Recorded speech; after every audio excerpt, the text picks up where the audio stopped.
তো বন্ধুরা, আপনাদেরকে আজকে একটি শক্তিশালী উপায় দিতে চলছি। যে উপায়টির মাধ্যমে আপনারা যে কোনো ব্যক্তির ব্যবসা বাণিজ্য প্রতিষ্ঠান আয় রোজগার ঝিমিয়ে রাখতে পারবেন।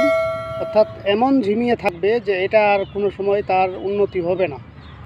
তো এরকম বিদ্যা তো আপনারা বন্ধুরা ইউটিউবে অনেক পেয়েছেন, অনেকজনের অনেক বিদ্যায় আপনারা শুনেছেন, দেখছেন। শত্রুর দোকান বন্ধ করা, শত্রুর আয় রোজগার বন্ধ করা, শত্রুর উপার্জন বন্ধ করা, শত্রুর চলাচলের রাস্তায় বাধা দেওয়া। তো এরকম বিদ্যা আপনারা অনেক পেয়েছেন, কিন্তু আজকের যে বিদ্যাটি দিব, এই বিদ্যাটি হলো সর্বশ্রেষ্ঠ একটি বিদ্যা এবং অরিজিনাল বিদ্যা, এটা কোনো সন্দেহ নেই। আমি মৌখিকভাবে বলবো, আপনারা মৌখিকভাবে জেনে নেবেন এর মধ্যে কোনো ত্রুটি আছে কি না, এর মধ্যে কোনো ভুল আছে কি না। আর আমি সবসময় চেষ্টা করি আপনাদের মাঝে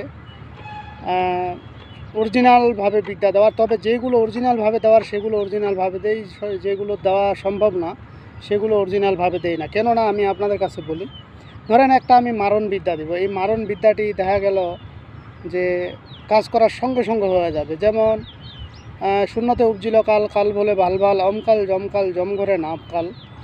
এই বিদ্যাটি আরও কয়েকটা কথা আছে। যদি একটা চলন্ত মানুষকে এই বিদ্যাটি প্রয়োগ করা হয়, যদি 1 মিনিট টাইম দেন 1 মিনিটের মধ্যে সে ওখানে মারা যাবে। যদি 10 মিনিট টাইম দেন 10 মিনিট পরে মারা যাবে। অর্থাৎ এখানে আপনি যতক্ষণ টাইম বলবেন ততক্ষণে ওই ব্যক্তিটি মারা যাবে। সে যত বড় শক্তিশালী হোক, যত বড় পরেজগার হোক না কেন, এই বিদ্যাগুলো এতই খতরনাক যে এগুলো খুবই ভয়ঙ্কর। স্বয়ং কালও সে গ্রাস করে ফেলবে এবং সে সঙ্গে সঙ্গে মারা যাবে। তো এগুলো খুবই খতরনাক, এগুলো সহজে ইউটিউবে দেওয়া যায় না। তো এইগুলো বিদ্যা আমি কখনোই, যদিও দেই, সম্পূর্ণ নিয়মটা আমি আপনাদের মাঝে দিব না। হয়তো কিছু দিব, কেননা যে এই যে চলতেছে মানুষটা, ধরেন মানুষটা চলতেছে, তার উপরে প্রয়োগ করলে সঙ্গে সঙ্গে সে মারা যাবে। পিছন দিক থেকে যদি আপনি তার উপরে প্রয়োগ করেন, তাকে ছুঁইতে হবে না, নাড়তে হবে না, কোনো কিছু উপরে দিতে হবে না।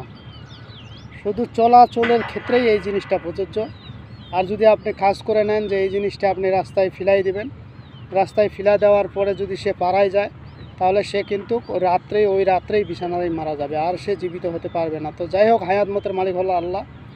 মারে আল্লাহ, রাখে আল্লাহ মারেকে। মানুষে যদি আল্লাহ যদি মারে নিয়ে যায়, মানুষে ধরে রাখতে পারবে না, আপনি আমি ধরে রাখতে পারবো না। আর আপনি আমাকে যদি আল্লাহ পাক বাঁচায় রাখেন, অন্য কেউ মারতে পারবে না।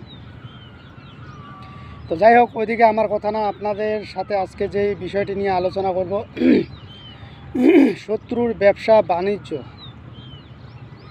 ঝিমিয়ে রাখা, আয় রোজগার ঝিমিয়ে রাখা। ধরেন একজন মানুষ অটো চালাচ্ছে, তার দিমাগ বেশি বাড়ে গেছে, তার আপনি আয় রোজগার বন্ধ করে দেবেন। ধরেন একজন মুদির দোকান বা ইলেকট্রিক দোকান বা যে কোনো একটা ব্যবসা বাণিজ্য করতেছে, তার সেই জন্য টেম্পার বাড়ে গেছে। বা গৃহস্থী করতেছে, গ্রাম অঞ্চলে যারা গৃহস্থী করে, চাষাবাদ করে, তাদের টেম্পার বাড়ে গেছে।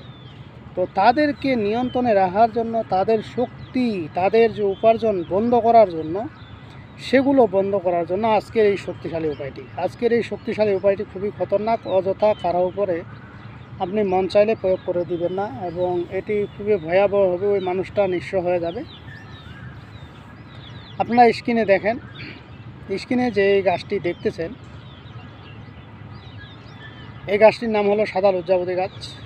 এই গাছ দিয়ে কাজ হবে। এই গাছটিতে দেখেন আপনারা, পাতা আমি নুয়ে দিলে কিন্তু পাতাটি ঝিমড়ে যায়। বন্ধুরা, আজকের উপায়টি করতে গেলে যে গাছগুলো লাগবে, সেই গাছগুলোর সঙ্গে চলেন পরিচয় হয়ে যায়, তারপরে বিস্তারিত বলার চেষ্টা করব।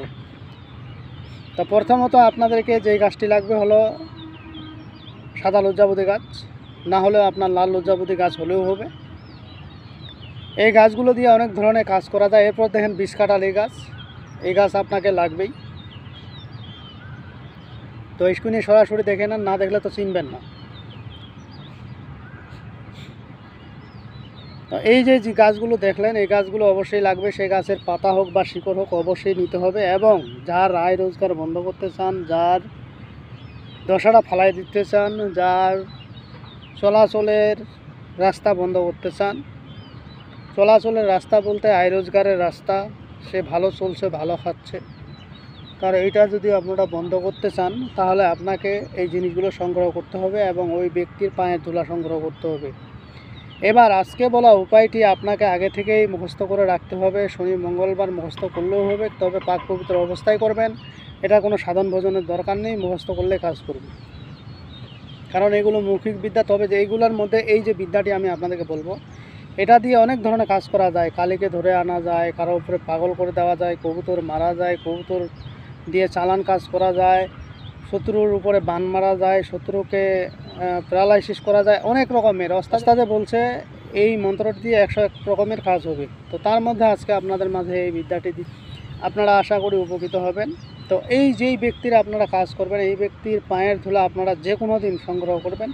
আর কাজটি যদি শক্তিশালী করতে চান, অমাবস্যা, পূর্ণিমা বা আপনারা শনি মঙ্গলবারে কাজটি করবেন, তাহলেই শক্তিশালী হবে। এবার আপনারা এই সবগুলো সংগ্রহ করে নিলেন। এরপরে আপনারা গোসল করে পাক পবিত্র হয়ে, যদি মুসলমান হয়ে থাকেন, পাক পবিত্র হয়ে শরীরে আতর লাগাই নেবেন। এরপরে 3টা ধূপকাঠি জ্বালাই নেবেন। 3টা ধূপকাঠি জ্বালাই নিয়ে পূর্ব মুখে বসে আজকে বলা উপায়টি আপনারা প্রয়োগ করবেন। তো অবশ্যই নিজের শরীর বন্ধ করে নেবেন, যেহেতু এগুলো খতরনাক খারাপ জিনিস, খারাপ বিদ্যা। নিজের শরীর অবশ্যই বন্ধ করে নেবেন। এখন আপনাকে এই কাজটি করতে হলে পূর্ব মুখে বসে যে কাজটি করতে হবে, আইন সিন গাইন হে আলিফ লাম মিম হে ইয়া আলী অমুকের আয় রোজগার। আপনি যেই জিনিসটা করবেন সেই জিনিসটা এখানে উল্লেখ করবেন। আয় রোজগার হোক, দোকানপাটের হোক, ব্যবসা বাণিজ্যের হোক, যেটাই হোক না কেন, বন্ধ করে দাও তুমি। আবার বলছি, আইনসিন গাইন হে আলিফ লাম মিম হে ইয়া আলী ইয়াসিনের আয় রোজগার বন্ধ করে দাও তুমি। এই কথাটি বলবেন। এই কথাটি বলে আপনারা যে জিনিসগুলো, এই মন্ত্রটি মুখস্থ করার পরে আপনি এই জিনিসগুলো একত্র করে, যদি মনে করেন এই জিনিসটা আপনার কাছে রাখবেন, তাহলে আপনার কাছে রেখে দিতে পারেন। আর যদি মাটিতে দাবাই দেন, তাহলে কারো ক্ষমতা নাই, এটি তুলতে পারবে আর ওই ব্যক্তিকে ভালো করতে পারবে। ঠিক আছে, এখানে একটি উপায় বলতেছি। এখানে যদি আরও কয়েকটি উপায় বলি, আরও কয়েক ধরনের কাজ করতে পারবেন। তো কাজে একটি উপায় বলতেছি শুধু, আয় রোজগারটা বন্ধ করার জন্য।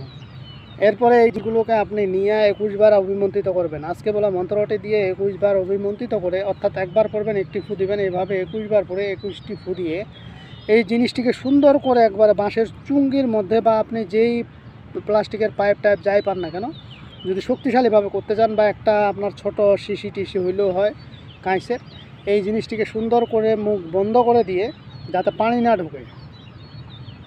এইবার আপনি জিনিসটি যখন করলেন, মুখটি বন্ধ করে দিলেন, এখন এই যে সাদা লজ্জাপতি গাছের রহস্যটা আপনাদের কাছে একটু ভাবতেছি। সাদা লজ্জাপতি গাছের যেই রহস্য, সেটা হলো এই গাছকে আপনারা কয়েক ধরনের কাজ করতে পারবেন। এর মধ্যে এই যে গাছটিকে নুইলে বা ছুঁইলে গাছটি কিন্তু ঝিমড়ে যাবে। ঠিক ওই ব্যক্তিকে যে আপনি কাজটি করছেন, ওই ব্যক্তির ব্যবসা বাণিজ্য যে কাজটি করছেন, ওই কাজটি এখানে নুয়ে থাকবে, ঠিক এই সাদা লজ্জাপতির গাছের মতন ঝিমড়ে থাকবে। ঠিক আছে, এই রহস্য আপনাদের মাঝে একটু মাত্র ভাঙিয়ে দিলাম, আর বেশি কিছু বলতেছি না। তো যাই হোক, এরপরে এই জিনিসগুলো নিয়ে আপনারা কি করবেন, একবার মাটির তলে দাবাই দিবেন। আপনি যতটুকু পারেন, যদি এটা তুলে ফালাই দেন, তাহলে ওই ব্যক্তি ভালো হবে, বা ওই ব্যক্তির আয় রোজগার উন্নতি হবে, সে আবার আগের জায়গায় ফিরে যাবে। আর যদি ফালাই না দেন, তাহলে দিন দিন সে অধপতনে চলে যাবে, অর্থাৎ ধ্বংস হয়ে যাবে। তো যাই হোক বন্ধুরা, আজকের ভিডিও এই পর্যন্তই। ভিডিওটি যদি ভালো লেগে থাকে, অবশ্যই একটি লাইক দেবেন, বন্ধুবান্ধবের কাছে শেয়ার করে দেবেন। আর যারা এখনও আমার চ্যানেলটি সাবস্ক্রাইব করেননি, তারা সাবস্ক্রাইব করে নেবেন এবং পাশে থাকা বেল আইকনে অল ক্লিক করবেন, যাতে ভিডিও ছাড়ার সঙ্গে সঙ্গে নোটিফিকেশন আপনাদের কাছে পৌঁছে যায়। আর যারা অলরেডি সাবস্ক্রাইব করে ফেলছেন, তাদেরকে অসংখ্য ধন্যবাদ। তো পরবর্তী ভিডিও দেখার আমন্ত্রণ রইল। সে পর্যন্ত ভালো থাকবেন। ধন্যবাদ।